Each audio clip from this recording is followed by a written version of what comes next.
Nesvakidašnja scena zabilježena je u nedjelju navečer između Kupinca i Gornje Zdenčine na širem području Zagreba, kada je policijska potjera završila teškom saobraćajnom nesrećom i požarom automobila.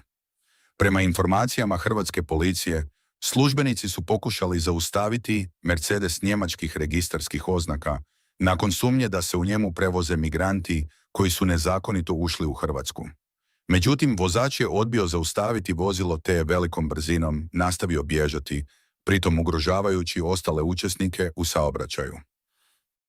Nakon što su ga nakratko izgubili iz vidokruga, policajci su u Gornjoj Zdenčini primijetili dim i pronašli automobil koji je sletio s ceste, probio zaštitnu ogradu, udario u utovarnu rampu skladišta i zapalio se.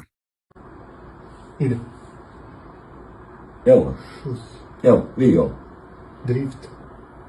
Kinju buf i trus. I odmah se zapali. Jesi uspio, Mati? Snimite. Vidi.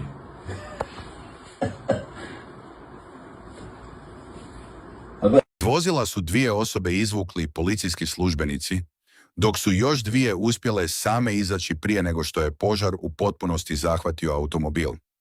Vozač je nakon nesreće pobjegao s mjesta događaja i za njim se intenzivno traga. 4 povrijeđene osobe prevezene su u bolnice u Zagrebu i Karlovcu, gdje je utvrđeno da su zadobile teške tjelesne povrede. Sumnje policije su potvrđene.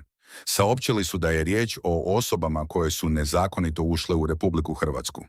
Požar se u međuvremenu proširio i na dio skladišnog objekta, a policija provodi uviđaj kako bi utvrdila sve okolnosti ove nesreće.